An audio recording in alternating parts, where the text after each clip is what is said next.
প্রিয় শিক্ষার্থীরা আসসালামু আলাইকুম। আরও একবার সায়েন্স শিক্ষা পরিবারের অনলাইন ক্লাসে স্বাগত জানাচ্ছি। আজকে আমরা বিগত ক্লাসের ধারাবাহিকতায় আলোচনা করব সিলেবল বা শব্দাংশ বা অক্ষর। প্রিয় শিক্ষার্থীরা, ইংরেজিতে প্রত্যেকটা জিনিসের একটি ধারাবাহিকতা রয়েছে। আমরা সর্বপ্রথম শিখেছি ল্যাঙ্গুয়েজ, ল্যাঙ্গুয়েজের মধ্যে শিখেছি ধ্বনি, ধ্বনির পরে আমরা শিখেছি লেটার বা বর্ণ, এবং তার পরবর্তী ধাপটা হচ্ছে সিলেবাল, এবং সিলেবালের পরে আমরা ইনশাল্লাহ আলোচনা করব সেন্টেন্স।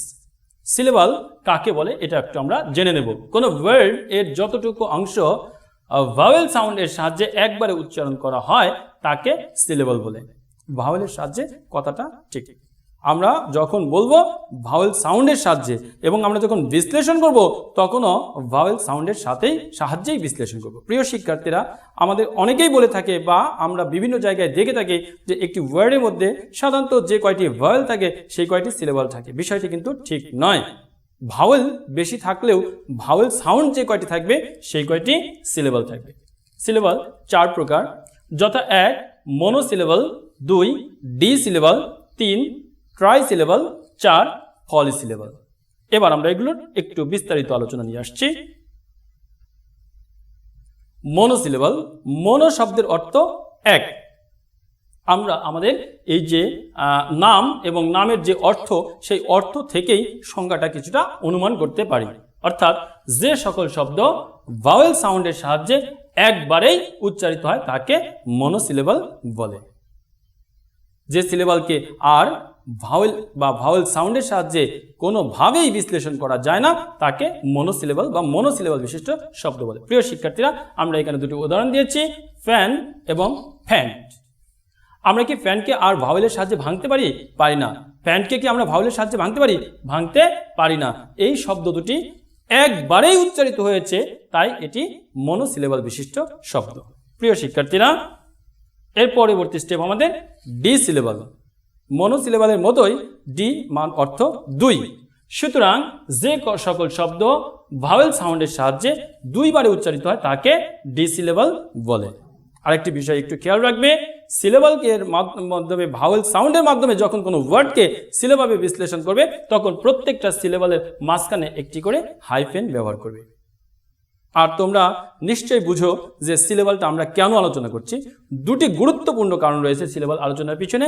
একটা হচ্ছে অনেক বড় বড় শব্দগুলোকে অনেক সময় আমরা বানান বা স্পেলিংয়ে ভুল করে থাকি। সিলেবালের মাধ্যমে যদি ভেঙে ভেঙে আমরা বানানগুলো করি তাহলে আমাদের ভুলের মাত্রাটা অনেক কমে আসে, এবং আমরা যখন কম্পারিজন অফ ডিগ্রি পড়ব তখন ডিগ্রি পরিবর্তনের ক্ষেত্রেও এই সিলেবালটা গুরুত্বপূর্ণ ভূমিকা পালন করবে। প্রিয় শিক্ষার্থীরা, আমি আবারও একবার স্মরণ করে দিচ্ছি, যে সকল শব্দ ভাওয়েল সাউন্ডের সাহায্যে 2 বারে উচ্চারিত হয় তাকে ডি সিলেবাল বলে। যেমন ফাদারকে যদি আমরা বিশ্লেষণ করি, দুটি ভাওয়েল সাউন্ডের দুটি অংশ হয়, ফা দার। ঠিক অনুরূপভাবে মাদার, সিস্টার, ব্রাদার এগুলো ডি সিলেবাল বা 2 সিলেবাল বিশিষ্ট শব্দ। ট্রাই সিলেবাল, ট্রাই অর্থ 3। সুতরাং যে সকল শব্দ ভাওয়েল সাউন্ড এর সাহায্যে 3 বারে উচ্চারিত হয় তাকে ট্রাই সিলেবাল বলে। যেমন ওয়ান্ডারফুল, ওয়ান্ডারফুল, বিউটিফুল, বিউটিফুল। প্রিয় শিক্ষার্থীরা, আমরা কিছুক্ষণ আগেও বলেছিলাম যে কোনো ওয়ার্ডকে যদি তুমি সিলেবালে বিশ্লেষণ করতে চাও তাহলে তুমি অবশ্যই সেটাকে ভাওয়েল সাউন্ডের মাধ্যমে বিশ্লেষণ করবে। এর মানে এই নয় যতগুলো ভাওয়েল থাকবে ততগুলো সিলেবাল থাকবে। আমরা যদি বিউটিফুল শব্দটাকে বিশ্লেষণ করি তাহলে আমরা কয়টি ভাওয়েল দেখতে পাই? 1, 2, 3, 4, 5টি ভাওয়েল দেখতে পাই। কিন্তু আমাদের এখানে ভাওয়েল সাউন্ড আছে মূলত 3টি। এক হচ্ছে ইউ, ই, উ। তাহলে যেহেতু ভাওয়েল সাউন্ড আছে 3টি, এখানে সিলেবালও আছে 3টি। এরপরে ফলি সিলেবাল, ফলি অর্থ 4 বা তার অধিক। সুতরাং যে সকল শব্দ 4 বা তার অধিক বারে ভাওয়েল সাউন্ডের সাহায্যে উচ্চারিত তাকে ফলি সিলেবাল বলে। যেমন এক্সামিনেশনকে যদি আমরা বিশ্লেষণ করি তাহলে আমরা কয়টি সিলেবাল পাই একটু দেখব। এক্সামিনেশন।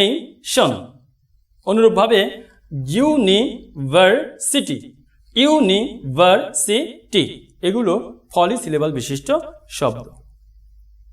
সিলেবালের ক্ষেত্রে আরেকটি বিষয় তোমাদের অবশ্যই মনে রাখতে হবে, সেটা হচ্ছে প্রত্যেকটা সিলেবালে কমপক্ষে একটি করে ভাওয়েল বা ভাওয়েল সাউন্ড থাকবে। প্রিয় শিক্ষার্থীরা, সিলেবালের পরবর্তী ধাপটাই হচ্ছে ওয়ার্ড বা শব্দ। আমরা একটা সুন্দর সংজ্ঞা বোর্ড থেকে দেখে নেব।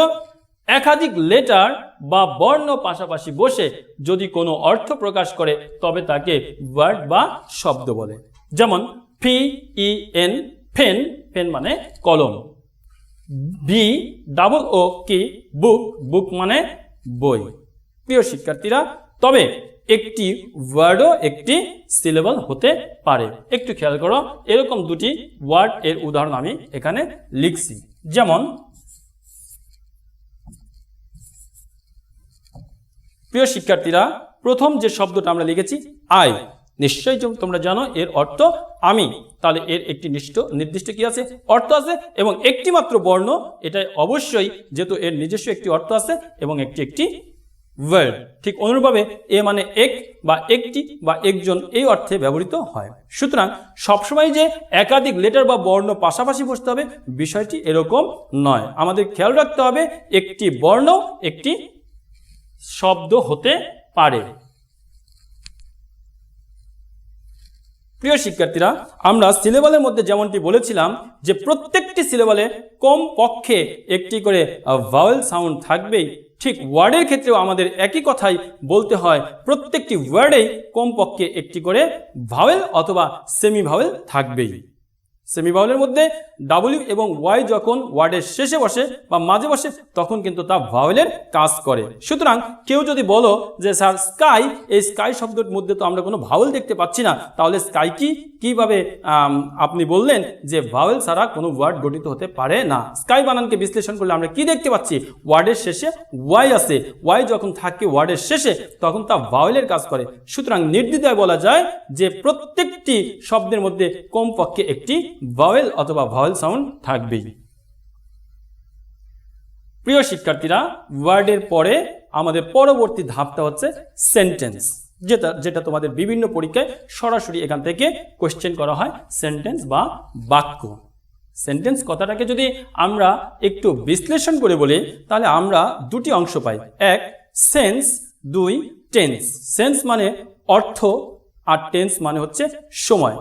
সুতরাং যার মধ্যে কোনো অর্থ আছে এবং যা অবশ্যই কোনো না কোনো সময়কে নির্দেশ করে তাকে সেন্টেন্স বলে। তবে আমরা একটা সুনির্দিষ্ট সংজ্ঞার দিকে যাব। একাধিক ওয়ার্ড পাশাপাশি বসে যদি মনের ভাব সম্পূর্ণরূপে প্রকাশ করে তবে তাকে সেন্টেন্স বলে। যেমন করিম ইজ এ বয়, এটা নিঃসন্দেহে একটি সেন্টেন্স। কিন্তু ইজ করিম বয় এ, এখানে এটা একটি সেন্টেন্স নয়, কারণ এখানে একাধিক ওয়ার্ড পাশাপাশি বসেছে ঠিক, কিন্তু এটা কোনো পরিপূর্ণ অর্থ প্রকাশ করতে পারেনি। সুতরাং a sentence must have some proper order, সঠিক বিন্যস্তকরণ থাকতে হবে। সাধারণত একটি সেন্টেন্সের প্রধান দুটি অংশ থাকে, এক সাবজেক্ট, দুই প্রেডিকেট। এ বিষয়ে তোমাদের পরবর্তীতে একটি ক্লাসে বিস্তারিতভাবে সাবজেক্ট এবং প্রেডিকেট সম্পর্কে আলোচনা করা হবে। যতটুকু না জানলেই নয়। সাবজেক্ট মানে উদ্দেশ্য আর প্রেডিকেট মানে বিধেয়। ব্যক্তি বা বস্তু যার সম্পর্কে কিছু বলা হয় বা যে কোনো ক্রিয়া সম্পাদন করে তাকে সাবজেক্ট বলে। আমরা বলতে পারি a person or thing about which something is said is called a subject। আর সাবজেক্ট সম্পর্কে যা কিছু বলা হয় তাকে প্রেডিকেট বলে। What is said about subject is called a predicate. As for example, Karim goes to school। কার সম্পর্কে কথা বলা হয়েছে? করিম সম্পর্কে বলা হয়েছে। তাহলে এই সেন্টেন্সের সাবজেক্ট করিম এবং করিম সম্পর্কে কি বলা হয়েছে? goes to school, এই কথাটি বলা হয়েছে। সুতরাং goes to school হচ্ছে প্রেডিকেট। তোমরা এই বিষয়ে আরো বিস্তারিত পাবে পরবর্তী ক্লাসে। প্রিয় শিক্ষার্থীরা, আমরা এবার সেন্টেন্সের প্রকারভেদ নিয়ে আলোচনা করব।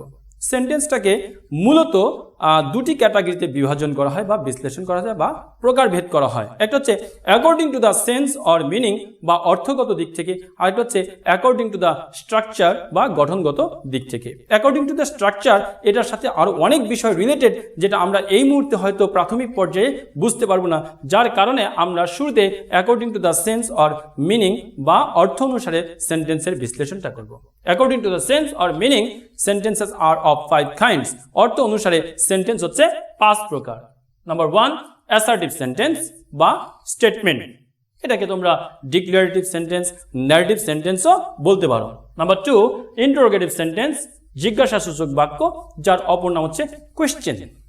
নাম্বার 3, ইম্পারেটিভ সেন্টেন্স বা অনুজ্ঞাসূচক বাক্য। নাম্বার 4, অপটেটিভ সেন্টেন্স বা ইচ্ছা প্রার্থনাসূচক বাক্য। And the last one, exclamatory sentence বা বিস্ময়সূচক বাক্য। প্রিয় শিক্ষার্থীরা, আজকের পর্যন্ত এ পর্যন্তই থাকবে।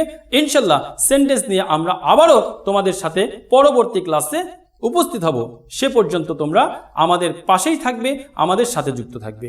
এই প্রত্যাশা রেখে আজকের মতো এখানে বিদায় করছি। আসসালামু আলাইকুম ওয়া রাহমাতুল্লাহ।